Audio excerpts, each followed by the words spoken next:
So let's start. There is a question. Question is,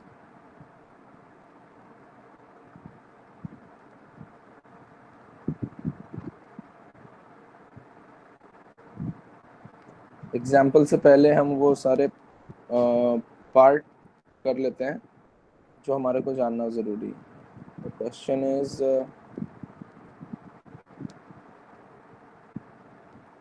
it will be visible on your screen. So the first question is,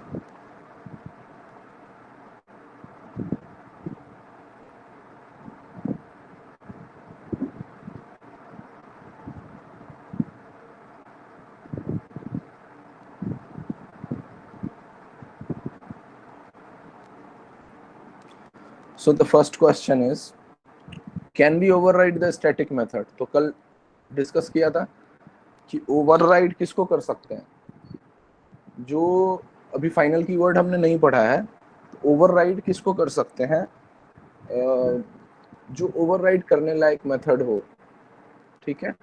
Once decision has been taken from parent and if it is the main decision, है ना, ऐसा समझ लो literally out of the scope of Java, if it has been the main decision, I mean कि where you have to study, how much fee I can pay for your study, you have to study abroad or in India, ये decision जो है mostly वो parent कभी change नहीं करते. वो अपने हिसाब से they will choose best for you, for me, for everyone. ठीक है. तो स्टैटिक जो होता है, आपको याद होगा कि जो मेन मेथड हम यूज करते हैं वो हमेशा स्टैटिक के अंदर करता है ना. जो मेन मेथड हम यूज करते हैं वो हमेशा स्टैटिक के अंदर करते हैं. ठीक है. तो इट कैन नॉट बी ओवररिडन, है ना. इसको ओवररूल नहीं किया जा सकता. इसके अंदर जो भी मेथड कॉल होगा वो कॉल होगा. मेन मेथड के अंदर कोई भी चेंजेस नहीं होंगे, ना मेन मेथड जो है वो ओवररिडन हो सकता है. ठीक है. आगे अगर कोई पॉलीमॉर्फिज्म टाइम में अगर इसका जब हम पढ़ेंगे, ऐसे तो रन टाइम पॉलीमॉर्फिज्म ओवरराइडिंग ही होता है. तो जब हम इसको पढ़ेंगे तब हम इसका एग्जाम्पल भी देखेंगे. बट अभी ये जानना है कि क्या ये होता है, तो आंसर इज नो. अब आंसर है कि क्यों नहीं होता. ठीक है. The static method is bound with class. ठीक है. Public static void में, whereas instance method is bound with object. Static belongs to class area and instance belong to object area. ठीक है. heap area जिस पर डॉट के हिसाब से हम करते हैं. तो उसमें ऑब्जेक्ट मेन वाला जो पार्ट है उसको हम क्लास एरिया समझते हैं. ठीक है. उसको हम ऑब्जेक्ट से एक्सेस नहीं कर सकते. It is itself a very main class, है ना. और जो इंस्टेंस मेथड होता है उसमें हम कोई ऑब्जेक्ट बनाते हैं और ऑब्जेक्ट के थ्रू उसको हम कॉल करते हैं. ठीक है. तो ये एक रीजन है. तो मेन जो है, मेन फंक्शन ऐसा समझ लो, वो कभी ओवरराइड नहीं होता है. मेन. ठीक है. और स्टैटिक जो है वो मेन में ही होता है.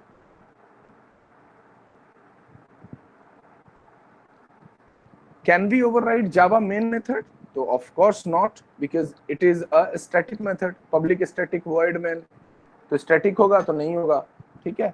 पूरा क्लास जो होगा, जो डिपेंडेंट होगा एक क्लास के ही ऊपर, जिसमें कोई जो है वो इंस्टेंस मेथड ऑब्जेक्ट बेस्ड नहीं होगा. ठीक है. तो वो कभी भी ओवररिडन नहीं होगा. उसको कभी भी ओवरराइड नहीं किया जा सकता है. Now the most important part, which is difference between overloading and method overriding. ठीक है. अपन ने ओवरलोडिंग भी पढ़ा है और ओवरराइडिंग भी पढ़ा है. ठीक है. तो पहला डिफरेंस है, there are many differences between method overloading and method overriding in Java.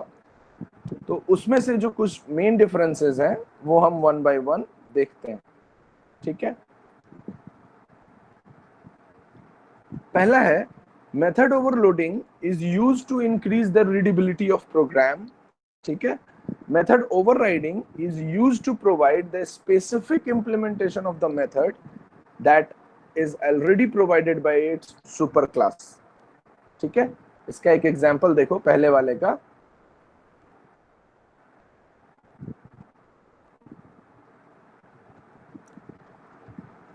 इसके अंदर ही बताता हूं। जैसे सपोज करो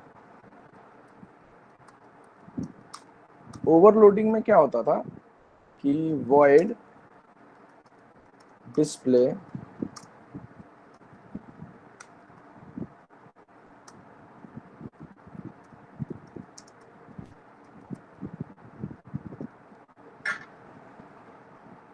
अब इसके अंदर अगर अपन आर्ग्यूमेंट नहीं पास करते हैं तो ये सेम ही होता और हमेशा एरर आता। कब? इन केस ऑफ ओवरलोडिंग।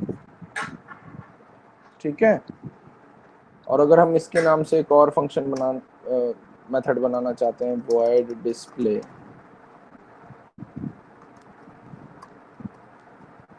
ठीक है, whatever number you want to make you can make in case of overloading। और ये प्रोग्राम की रीडेबिलिटी बढ़ाता है। रीडेबिलिटी मतलब रीडेबल बनाता है। How? By removing ambiguity. Ambiguity मतलब कंफ्यूजन फॉर कंपाइलर। ठीक है, तो अगर नीचे कॉल होगा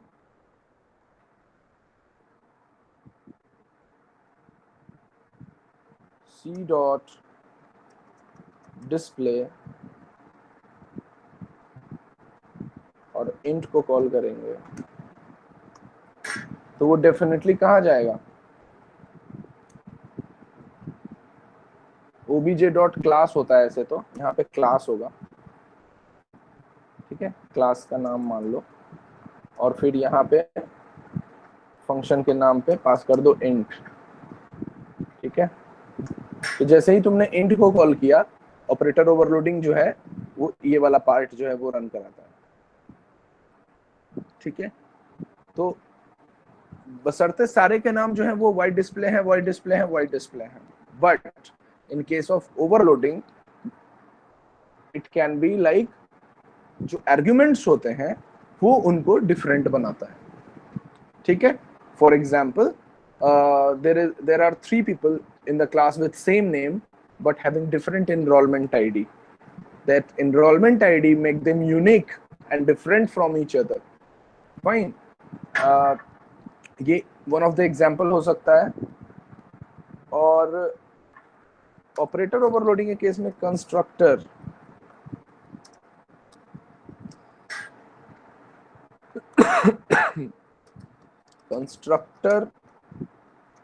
ओवरलोडिंग होता था ना, पॉसिबल है। ठीक है, और क्या सीखा था कल हमने? Constructor overriding not possible because क्यों नहीं? It can not be inherited.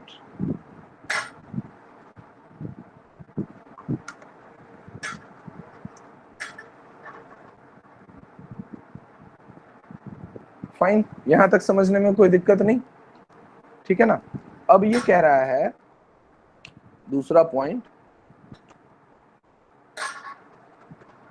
नहीं है। अब ये कह रहा है method overriding is used to provide a specific implementation of method. तो हमें पता है ये तो रीडिफाइन करने के लिए यूज होता है ना। तो रीडिफाइन करने के लिए यूज होता है। तो जैसे मान लो कि हमारे पास 2 मेथड्स थे,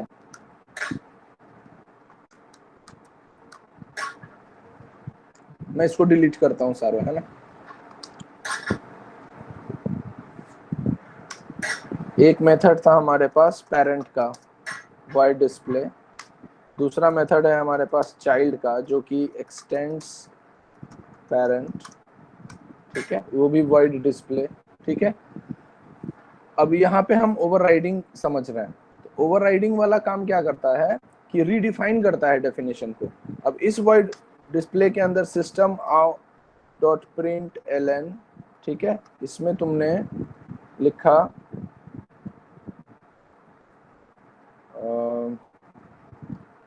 प्रॉपर्टी के बारे में बताना है।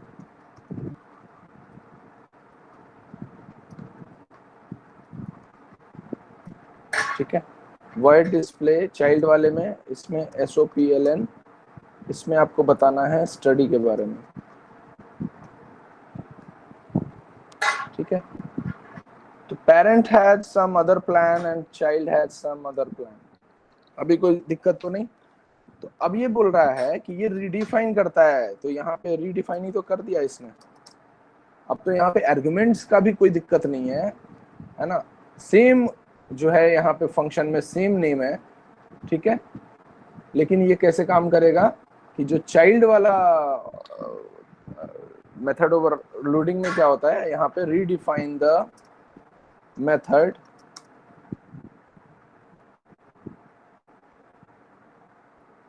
implementation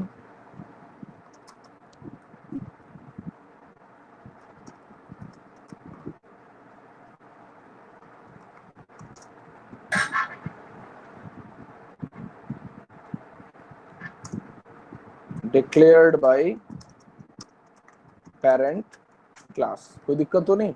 रीडिफाइन करा, क्यों रीडिफाइन करा कि चाइल्ड का जो मन नहीं था कि वो पेरेंट की बात माने इस मामले में, कि वो कुछ प्रॉपर्टी का सोच रहे हैं और ये स्टडी का सोच रहा है। ठीक है, तो ये जो प्रोसेस है, ठीक है, यहाँ पे जो हुआ ये हो गया ओवर राइडिंग। ठीक है, और यहाँ पे जो हुआ वो हो गया ओवर रिडन। तो ये जो void डिस्प्ले है ये है मेथड जो कि ओवर रिडन हुआ है। ये जो void डिस्प्ले है ये है वो मेथड जो ओवरराइड खुद किया है, ऊपर अपने पेरेंट की बात नहीं मान के। ठीक है, और ये बोलते हैं मेथड को रीडिफाइन करना। ठीक है, वो मेथड के इम्प्लीमेंटेशन से वो सेटिस्फाई ना हो चाइल्ड, और वो अपने मेथड को रीडिफाइन करे। इजी है, कभी भूलोगे नहीं, आई होप सो। तो ये एक एग्जांपल था, इसको मैं डिलीट करता हूं।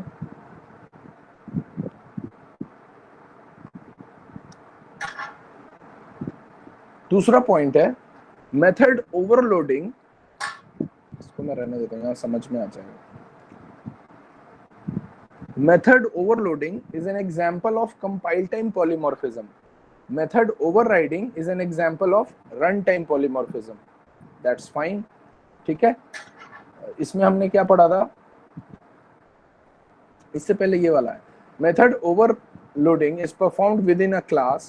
Method overriding occurs in two classes that have is a relationship. ठीक है, तो overloading का क्या था?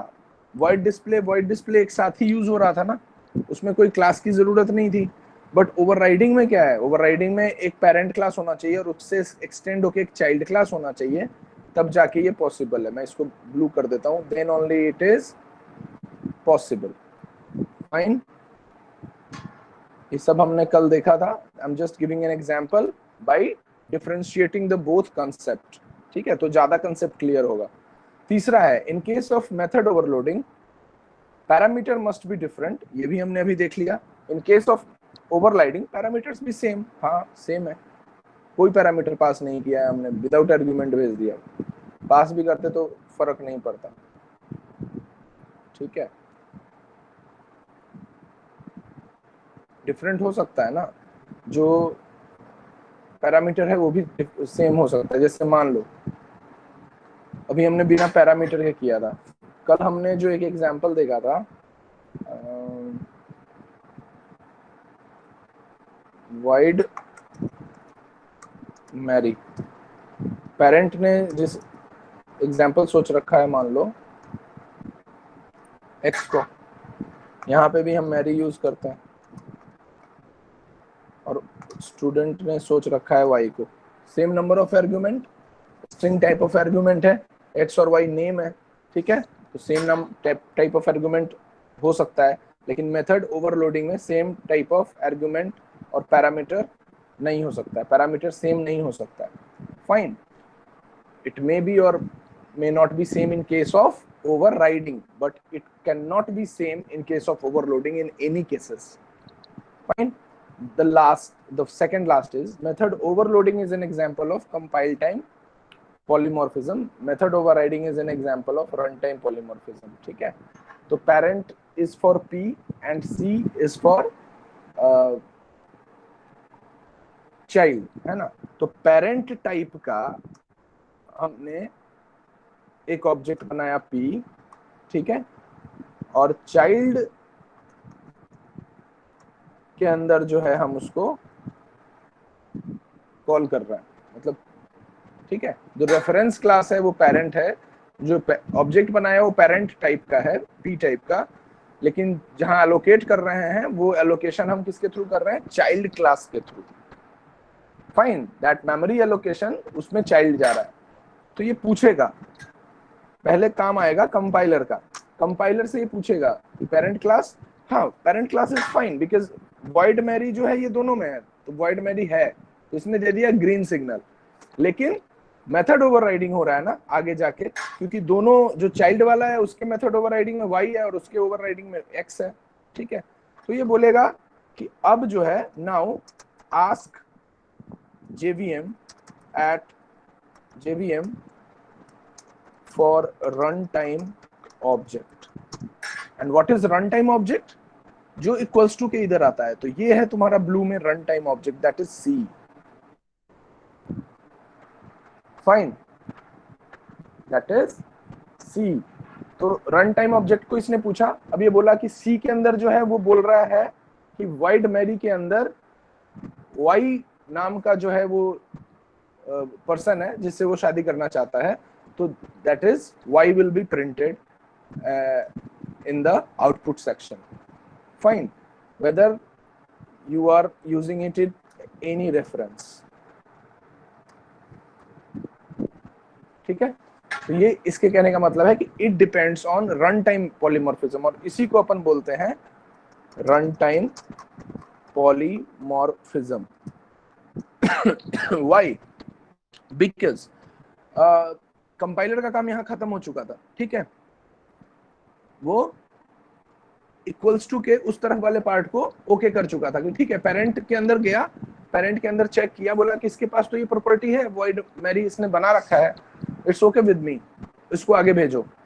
उसके बाद कंपाइलर का जो लिमिटेशन है वो खत्म हुआ. नाउ JVM का रोल आया. JVM देखा कि मेथड ओवरराइडिंग को तो हम सपोर्ट करते हैं, तो मेथड ओवरराइडिंग को जब हम सपोर्ट करेंगे तो we have to consider run time object in our mind, we have to consider run time object in our mind, है ना. रन टाइम ऑब्जेक्ट क्या है, इसमें C है, तो वो C को जो है वो C वाले क्लास के अंदर गया, वहां पे जो फंक्शन यूज हुआ है, ठीक है, वहां पे जो फंक्शन यूज हुआ है वॉइड मैरी, उसके अंदर जो भी है उसको वो प्रिंट कर देगा, ठीक है. तो ये एक था कि रन टाइम. अब है method overloading is compile time. Compile time क्या है, कंपाइल टाइम ये वाला है, इसको मैं कंपाइल टाइम को किसी और कलर में कर देता हूं डार्क.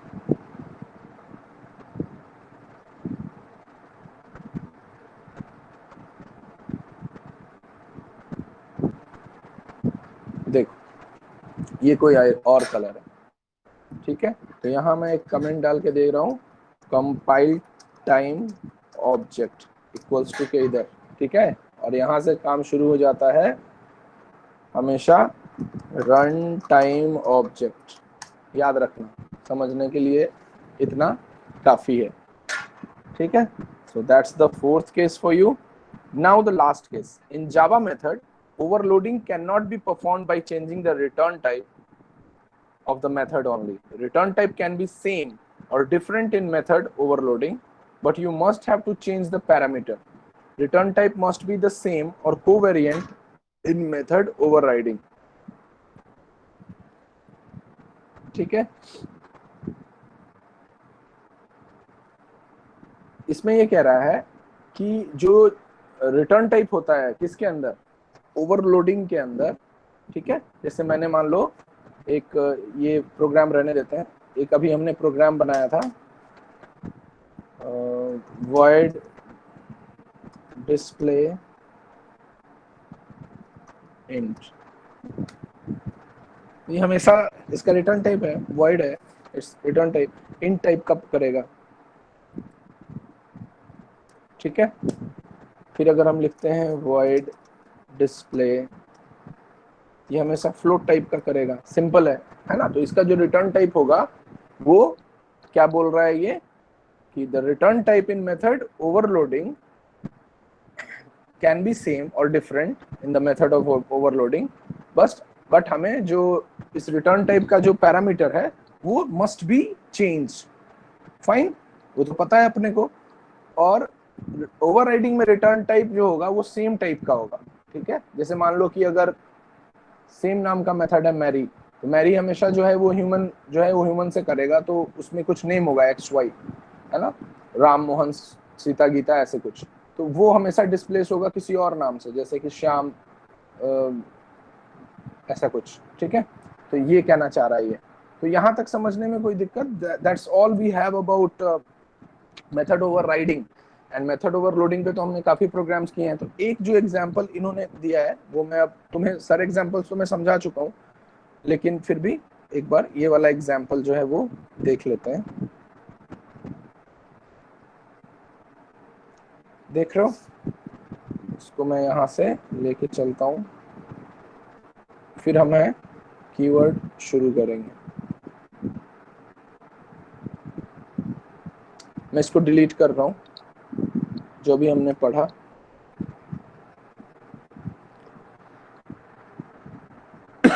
देखो मेथड ओवर राइडिंग का एग्जांपल, पहले जो है वो ओवरलोडिंग का, ठीक है, यहाँ से यहाँ तक। तो ओवरलोडिंग का एग्जांपल में इसने कुछ खास नहीं किया, जो हमने अभी अभी सीखा है, जो हम अभी तक करते आए हैं वही है। रेड में मैंने इसको हाईलाइट कर दिया है। सो क्लास का नाम है ओवरलोडिंग एग्जांपल्स, ठीक है। और स्टैटिक इंट लिया हमने, और ऐड नाम का एक फंक्शन बनाया जिसके अंदर हम ए और बी इंट टाइप का कर रहे हैं। फिर ऐड नाम का ही स्टैटिक फंक्शन बनाया हमने जिसके अंदर हम ए बी सी कर रहे हैं। तो parameters are different, fine, and return type is also different. It can be same or it can be different, fine, but mostly the parameters we need to consider, it has to be different in case of overloading. Now the example of Java method overriding. So we have made a class called animal, है ना। उसके अंदर हमने क्या करा, eat नाम का एक मेथड जो है वो बनाया, ठीक है, और वो प्रिंट कर रहा है eating। फिर एक इनहेरिट कराया डॉग के नाम से, और वो ईटिंग ब्रेड कर रहा है। तो here we are doing method overriding। यहाँ मैं लिख देता हूँ इसको method overriding, fine, and here the method has been method overridden, that's fine। ये दोनों में डिफरेंस है, एक ओवररिडन हुआ है और एक जो है वो ओवर राइडिंग मेथड हो रहा है, ठीक है। इनहेरिट होना जरूरी है, उसमें कुछ इनहेरिट होना जरूरी नहीं है। ओवरलोडिंग में सेम क्लास के अंदर वो तीनों मेथड को आप डिक्लेयर कर रहे हो, कॉल कर रहे हो, ठीक है, with in a same class. And in case of overriding it has to be inherit class, a class has to be subclassed, ठीक है। तो यहाँ तक कोई भी परेशानी हो, कोई भी डाउट हो तो पूछ सकते हो,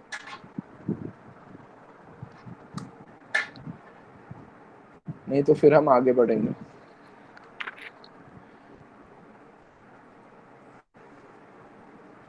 यू हैव 30 सेकेंड्स, आप पूछ लो, नहीं तो फिर हम फाइनल कीवर्ड करेंगे।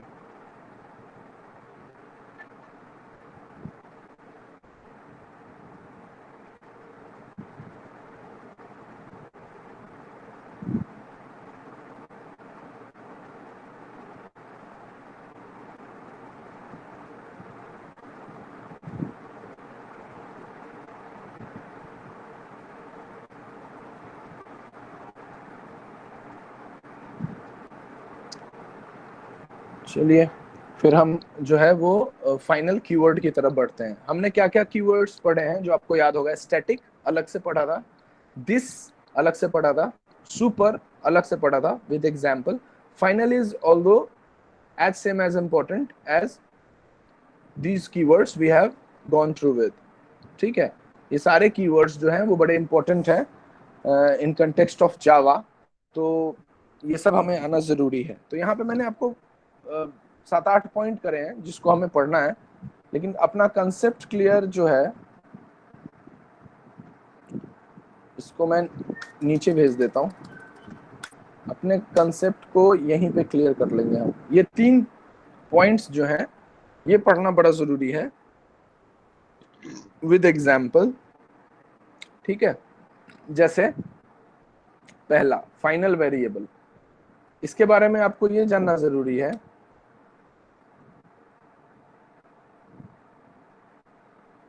I hope it's visible now.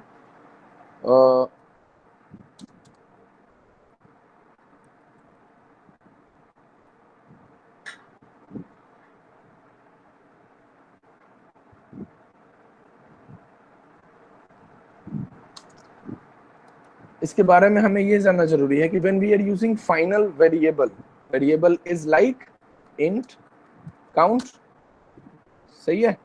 अब इस int count के आगे जब हम स्टैटिक int count लगाते थे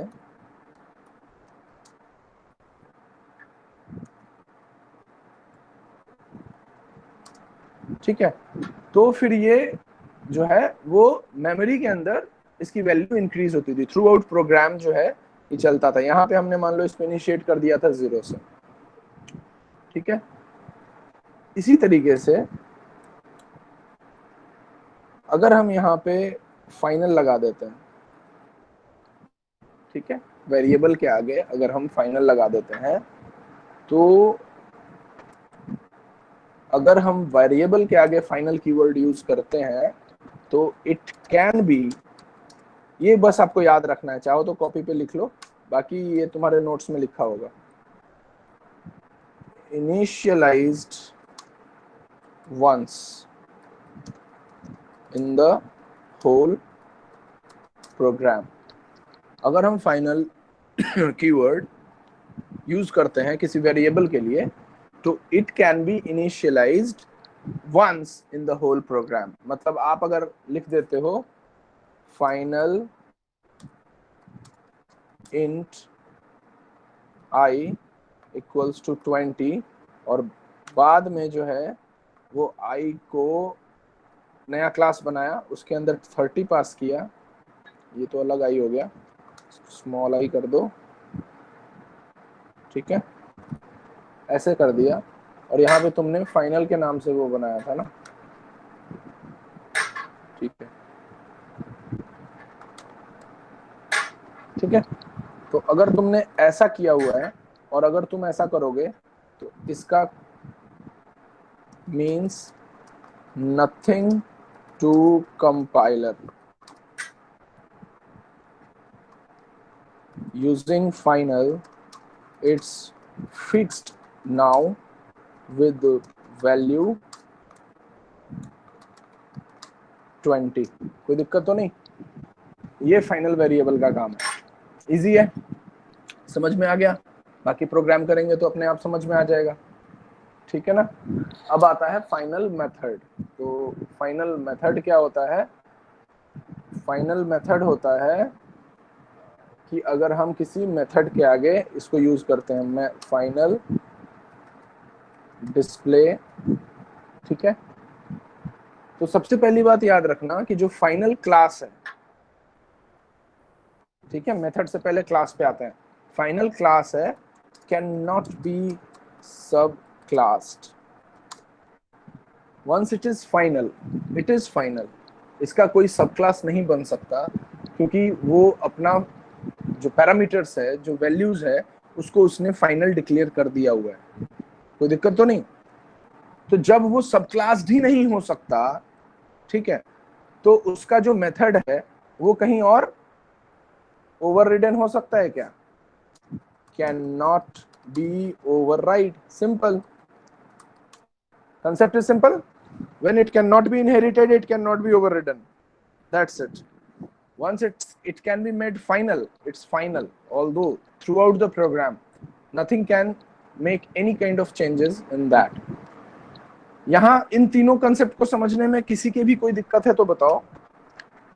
ये कंसेप्ट क्लियर? तो फाइनल कीवर्ड का क्लियर. बाकी आपको खाली इसको प्रोग्राम में देखना है और फिर आपको डिसाइड करना है कि ये काम कैसे करता है. That we will see in the later phase. अभी यहाँ इन तीनों पॉइंट को समझने में कोई भी दिक्कत हो जरा से भी तो बताओ. I am waiting.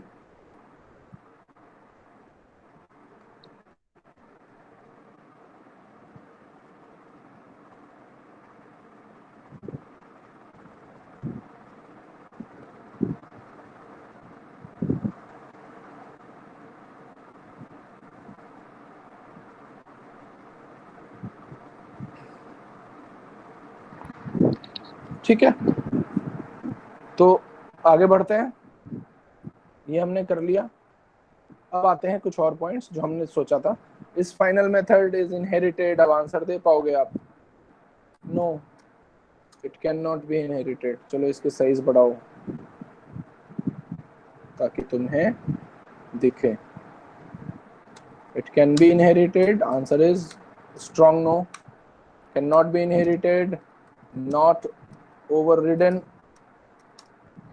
obviously. blank final variable. blank final variable चलेगा लेकिन वो इनिशियलाइज एक बार ही होगा. ठीक है. स्टैटिक ब्लैंक फाइनल वेरिएबल ये पॉसिबल है या नहीं, ये एग्जांपल के साथ देखेंगे. ये यहाँ पे समझ में नहीं आएगा. ठीक है, तो मैं इसको कर देता हूँ अब डिलीट.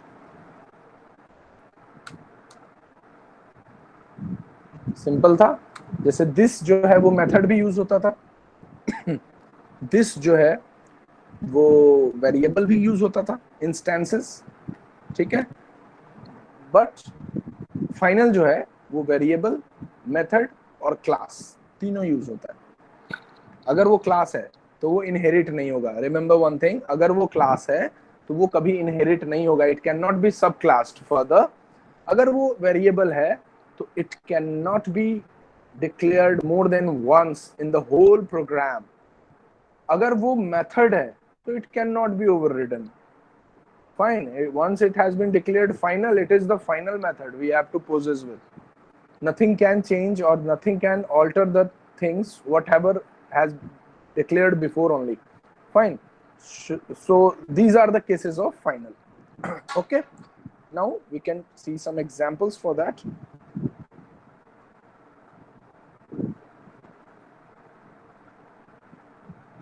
अब ये क्या बोल रहा है? The final keyword in Java.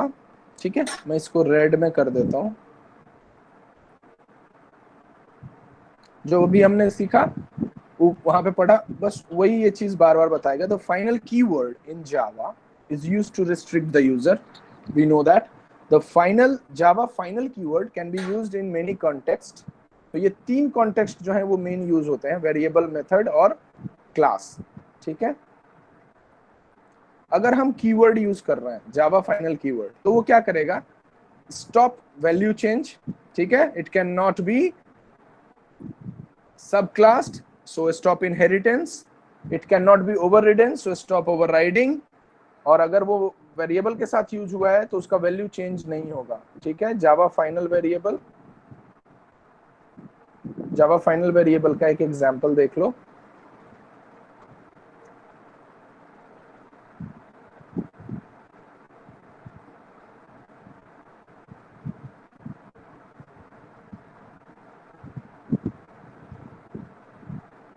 Java final variable का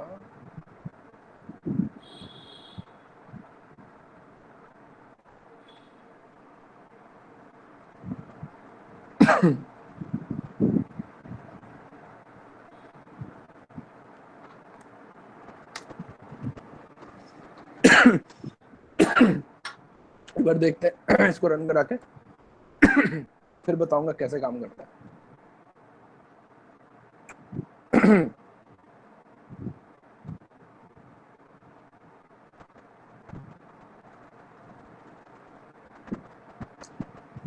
object.run फाइनल इंट लगा दिया आपने, स्टैटिक वर्ड मैंने यूज करा. कोई क्लास नहीं है तो हम यहाँ पर पब्लिक नहीं बनाएंगे, so no public classes found.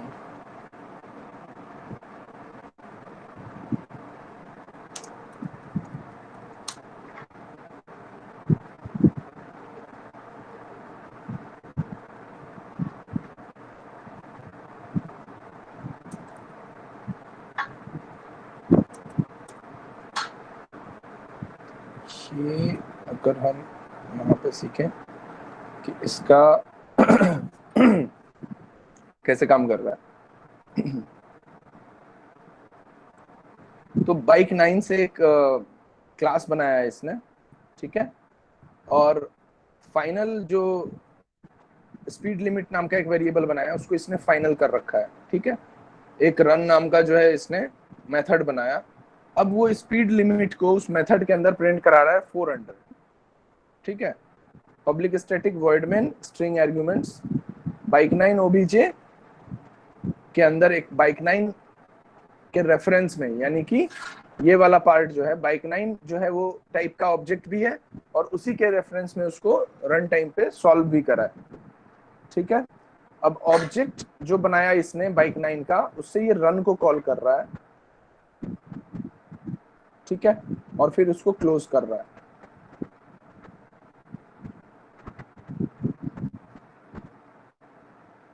तो ये हमेशा जो है वो कंपाइल टाइम एरर देगा, जैसे कि अभी हमारे पास आ रहा था, देखा था ना आपने, क्योंकि देयर इज एन एम्बिग्यूटी। क्यों क्यों देगा? क्योंकि दो वेरिएबल एक ही नाम से यूज हो रहा है, ठीक है, जबकि तुमने उसको फाइनल कर रखा था। तो मेरा ये कहना है कि जो फाइनल वेरिएबल है it can be declared once, it can not be changed again and again. अगर मैं यहाँ पे स्पीड लिमिट 1 कर देता हूँ, ठीक है, तो फिर इसको आपको डिक्लेयर भी करना पड़ेगा। अगर मैं यहाँ पे स्पीड लिमिट 1 कर देता हूँ, ये एरर खत्म हो गया है ना। यहाँ पे क्या बोल रहा है, पब्लिक को जो है वो ऐड कर दो बस।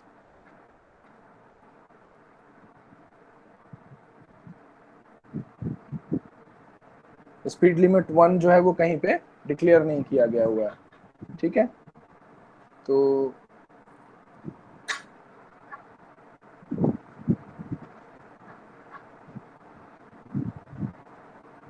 चल गया, ठीक है।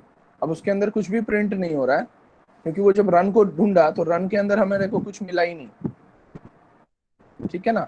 लेकिन अगर मैं यहाँ पे फाइनल को हटा दूं और अब मैं यहाँ से जो है स्पीड लिमिट वाला पार्ट को ओके कर दूं, तो इज देयर एनी चांसेस?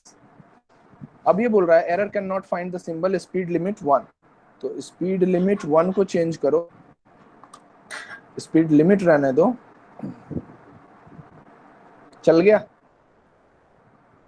ठीक है। लेकिन देयर इज अ क्लैश, ठीक है। तो फाइनल यूज करने से वो बार बार जो है वो 90 ही देगा। अगर मैं अब यहाँ पे 90 यूज करूं, चल रहा है, ठीक है ना। तो आपका जो फाइनल कीवर्ड है it can be initialized once using final variable, ठीक है। ये वाला पार्ट जो है वो हमने यहाँ पे सीखा। तो फाइनल इंट जो है यहाँ लगना जरूरी था, यहाँ पे फाइनल इंट लगना जरूरी था। तो वो डेफिनेटली हमेशा एरर देगा।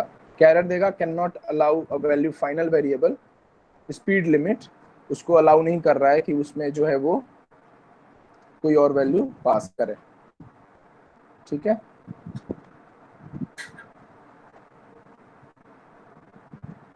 बाकी अब इसको कंपाइल करना चाहते हो, एक बार डिक्लेयर कर दिया है, कोई इशू नहीं है, तो ये कंपाइल होगा, देख लो, कोई इशू नहीं है।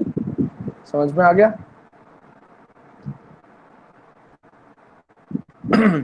अब मैं इसको एक बार डिलीट करता हूँ।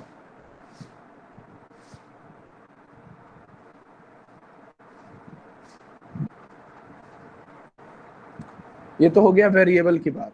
अब मेथड में ये कैसे यूज होगा, ठीक है। तो मेथड वाला पार्ट देखते हैं। उसका एक एग्जांपल देखते हैं।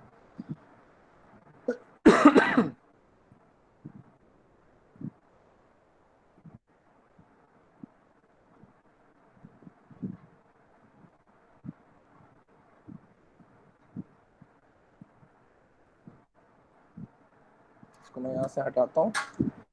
अब हम देखते हैं फाइनल मेथड का एग्जाम्पल।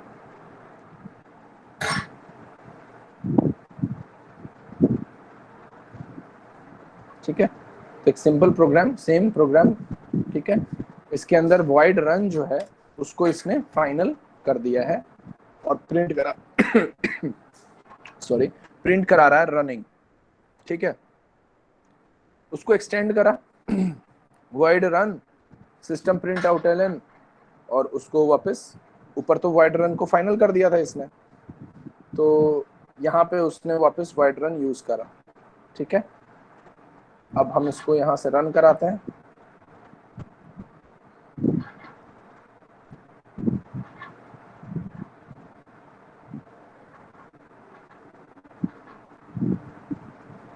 ये था, पहले हमने सीखा था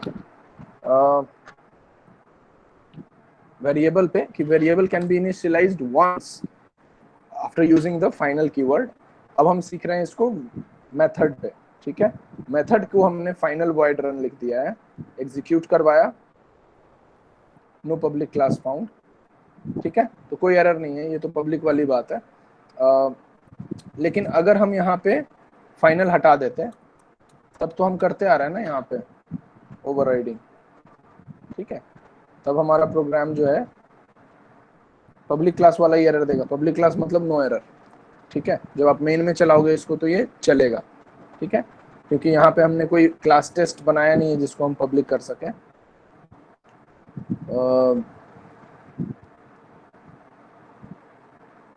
यहाँ पे अगर हम पब्लिक लिख के भी देख लें तो कोई फर्क नहीं पड़ेगा, क्योंकि ये पेरेंट क्लास है। ठीक है, main method can not be found class bike, तो ये मेन मेथड है नहीं। मेन मेथड के अंदर जो है वो इट शुड बी पब्लिक और नॉट। तो पब्लिक स्टैटिक वॉइड में स्ट्रिंग आर्गुमेंट्स होंडा के नाम से बनाया, होंडा डॉट रन करा, फाइन। तो without using final keyword it's possible. ठीक है, ऐसे काफी सारे प्रोग्राम तुमने बनाए हैं, तो उस वाले प्रोग्राम में बस चेंज करके देखना। ठीक है, लेकिन फाइनल लगा देने से क्या होगा, इट कैन नॉट बी सब classed, it can not be inherited, it can not B over ridden, और ओवरराइडिंग जो है वो पॉसिबल नहीं है। तो बस वो चीजें ये समझाने के लिए कर रहा था। तो वापस इसका भी आउटपुट क्या आएगा, अगर यहाँ फाइनल बना है तो इट कैन नॉट बी सब क्लास, सो compile time error.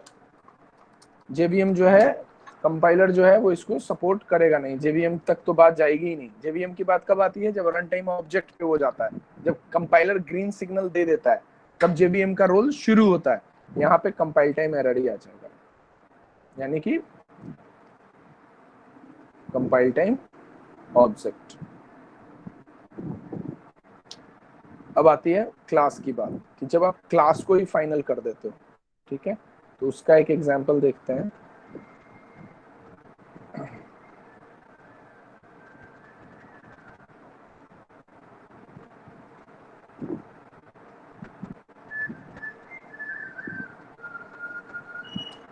Same example, बस क्लास को इसमें, ठीक है, बाइक नाम से एक क्लास बनाया। ठीक है, और एक इनहेरिट कराया, और इस क्लास के आगे इसने फाइनल लगा दिया था। तो इनहेरिट तो पॉसिबल था, लेकिन फाइनल लगाने से वो पॉसिबल नहीं है, because when you are using final it can not be subclass, it can not be inherited. फिर आपने जो भी आपको यहाँ पे आपको जितना भी हाथ पैर मारना है वो आप मारिए, जो लिखना है लिखिए, आगे काम तो होने जाना है नहीं, तो फर्क नहीं पड़ता। once it has been final, it's been final, so it will also give, this will also give compile time error। तो जो तीन थ्योरीज हमने पढ़ी थी, वो तीनों थ्योरीज का ये एग्जांपल है कि अगर आप ऐसे कर दोगे तो they will definitely give compile time error.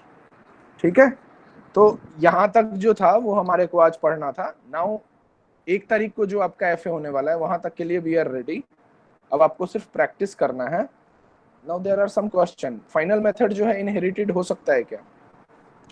Final method is inherited but you can not override it. ठीक है, क्लास जो है वो सब क्लास नहीं हो सकता, लेकिन मेथड जो है अगर कोई आपसे पूछे तो वो इनहेरिट हो सकता है। इसका एक एग्जांपल देख लेते हैं, ये इंटरेस्टिंग है ताकि आपको कोई मिथ न रहे। और ये नोट्स में है, मैंने आपको नोट्स भेजा है, वापस भेजूंगा अभी। ठीक है, तो इसका एक अलग से एग्जांपल देख लेते हैं डॉक्यूमेंट्स में। फाइनल मेथड जो है वो इनहेरिट हो सकता है क्या? ठीक है, हमने क्या पूछा कि is final method inherited? Yes, final method is inherited but you can not override it. ठीक है, final method can not B override. Final class can not be subclassed. ठीक है, अगर क्लास के आगे फाइनल लगा दिया है तो it can not be inherited, but method there is chance. कैसे, वो देखो। फाइनल वर्ड रनिंग करा रहा है, ठीक है, एक हमने रन नाम को जो है वो हमने क्या करा, फाइनल बना दिया। ठीक है, और हम यहाँ पे जब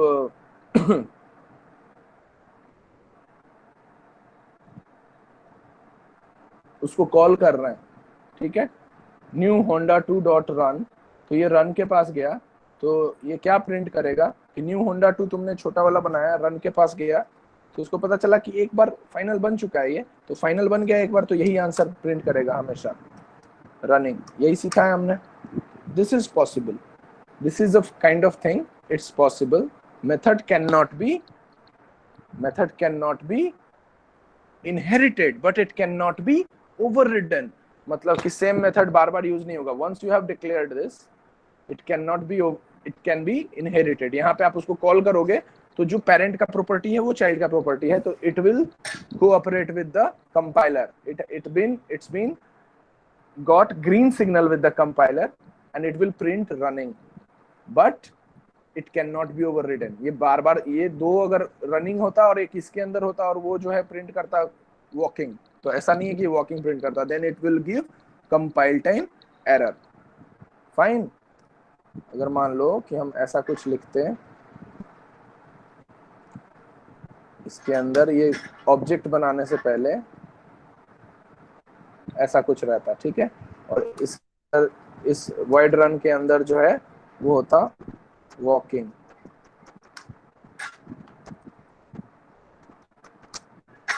तो ये रनिंग आंसर नहीं देता, तो ये ओवररिडन होता ही नहीं कभी, not allowed by the compiler and so on by JVM. So it will give always compile time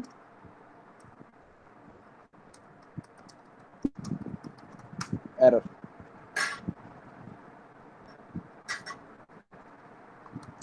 कोई दिक्कत नहीं।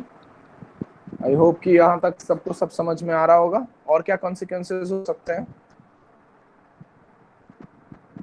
और consequences? What is blank uninitialised final variable? ठीक है, ये भी एक बार देख लेते हैं, ये हमारे पॉइंट में था, इसका भी एग्जाम्पल है।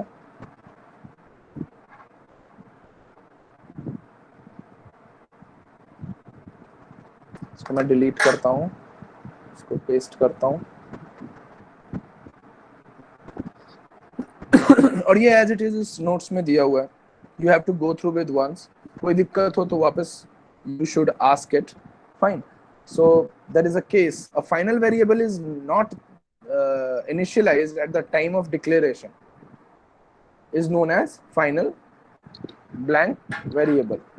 ठीक है, जब उसको इनिशियलाइज नहीं करो तुम डिक्लेरेशन के टाइम में, तो ब्लैंक फाइनल वेरिएबल उसको बोलते हैं। तो क्वेश्चन है, व्हाट इज ब्लैंक और uninitialised final variable? If you want to create a variable that is initialised at the time of creating object, once initialized may not be changed, it is useful. For example, PAN card number of the employee। ठीक है, तो pan card कभी change नहीं होता तो वहां पे final जो है यूज करना सही होता है। जैसे ये काम हमारे डेटाबेस बनाने में, क्वेरी फाइल करने में, ठीक है, डेटाबेस से चीजें रिट्रीव करने में, इन सब में काम में आता है। तो यहाँ पे आपने इसको लिख तो दिया, बट यहाँ पे आपने इसको इनिशियलाइज नहीं करा, ठीक है। तो आपने बस डिक्लेयर करा है और उसके अंदर कोई भी वैल्यू नहीं डाली है, वो आप यूजर से दिलवाओगे again and again. If you would be some similarities, it will discard it thoroughly, fine। कोई सिमिलैरिटी नहीं होना चाहिए क्योंकि ये यूनिक होता है, ठीक है। तो ये एक सिंपल एग्जांपल था ब्लैंक अनइनिशियलाइज्ड फाइनल वेरिएबल का, ठीक है। Then there is a question, can be initialize blank final variable. हम इनिशियलाइज कर सकते हैं बट सिर्फ कंस्ट्रक्टर में, ठीक है। इसका भी एक एग्जांपल दे रखा है, देखते हैं।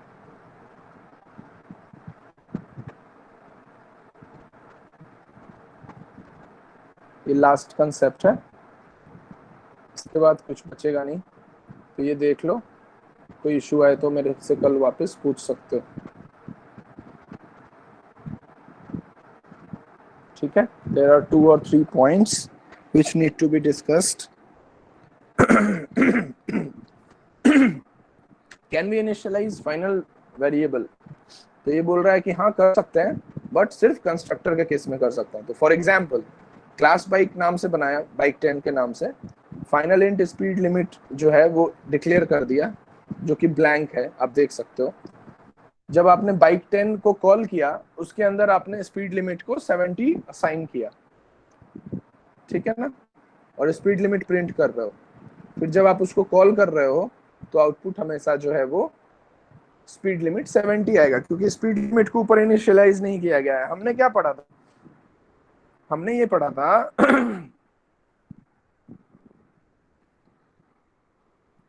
कि जो वेरिएबल अपन फाइनल कर देंगे और जो इनिशियलाइज कर देंगे, it can be initialized once in a program. लेकिन अगर वो वेरिएबल ब्लैंक है, फाइन, अगर वो वेरिएबल ब्लैंक है, as you can see in the second line of the program, if that particular variable is blank, ठीक है, तो in case of constructor only we can assign some value. तो bike 10 नाम का class का एक constructor बनाया आपने, उसका नाम भी बाइक 10 होगा obviously, with the same name of class, ठीक है। उसको बनाने के बाद आपने उसके अंदर उसमें कुछ वैल्यू डाला, जो कि आपने नॉन इनिशियलाइज्ड फाइनल वेरिएबल में नहीं डाला था, उसको ब्लैंक रखा हुआ था। तो it will print that particular value but by using constructor concept only, fine. So this is the one-off case. Now it will print 70.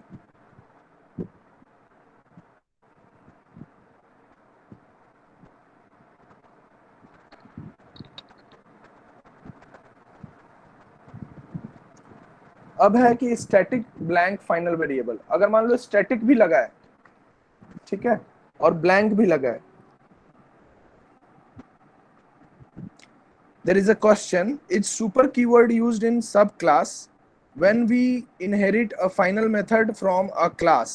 Of course Mox, it was used also and it is used जब आप super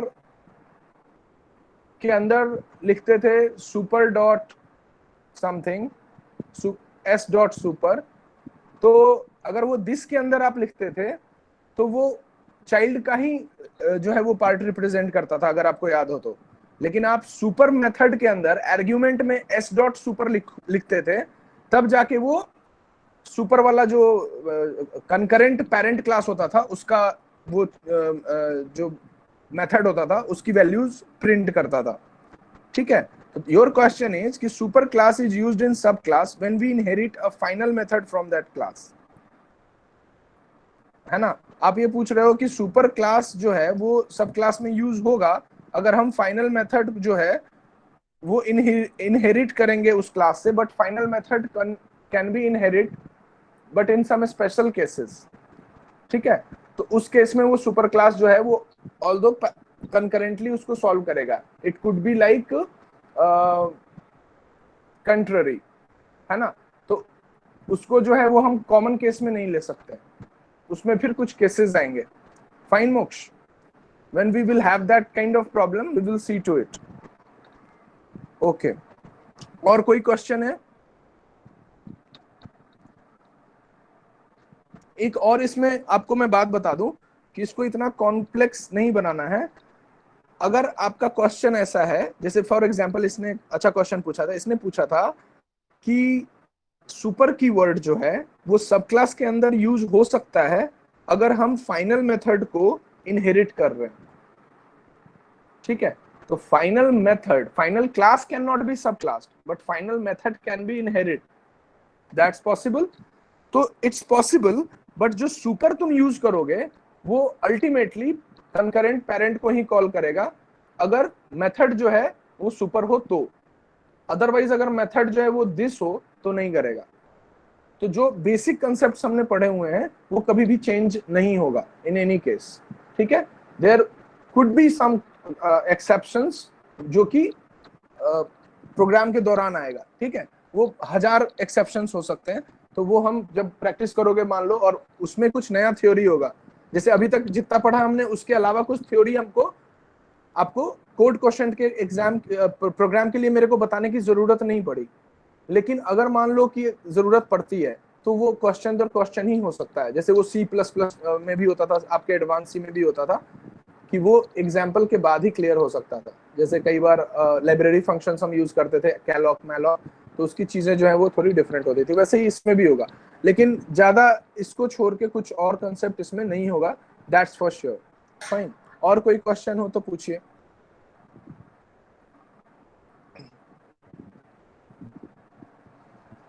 any question?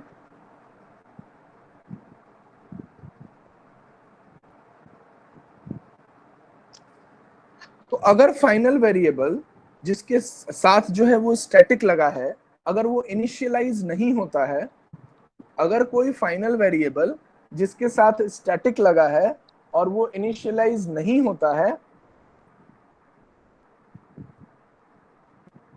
Fine, अगर वो initialise नहीं होता है तो वो initialise होगा सिर्फ स्टैटिक ब्लॉक के अंदर। It can be initialised only in static block, और इसको अपन बोलते हैं स्टैटिक ब्लैंक फाइनल वेरिएबल, ठीक है? जहां पे फाइनल भी लगा हो और ब्लैंक भी लगा हो, ठीक है, लेकिन उसको इनिशियलाइज नहीं करा गया हो। You can see the thing. तो उसको जब आप डिक्लेयर करोगे तो स्टैटिक लगा के ही करोगे ताकि उसको पूरे प्रोग्राम में तुम यूज कर पाओ, otherwise there is no benefit of it. Fine, ऐसे कुछ होंगे एमसीक्यूज, तो कंफ्यूज मत होना और एक बार नोट्स को खुद से भी सेल्फ स्टडी करना। फाइनल पैरामीटर क्या होता है? If you declare any parameter as a final you can not change the value of it, ठीक है? तो एक बार आपने अगर चेंज कर दिया तो उसको अगर बाद में आप चेंज करना चाहते हो, जैसे n को n करके और कुछ और वैल्यू देना चाहते हो, ठीक है, n = n+2, तो अगर आपने यहाँ पे n के अंदर भी चेंजेस करने हैं तो that's not possible when it is declared as final. You can see that आपने फाइनल पैरामीटर पास किया है, अब उसके अंदर भी चेंज करना चाहते हो n = n+2 तो भी पॉसिबल नहीं है। That's the whole story of final. बाकी अब आप क्वेश्चन ट्राई करो और कोई भी दिक्कत हो तो मेरे को बताओ, ठीक है? That's all for today, and now if there is any kind of question we will discuss it one by one.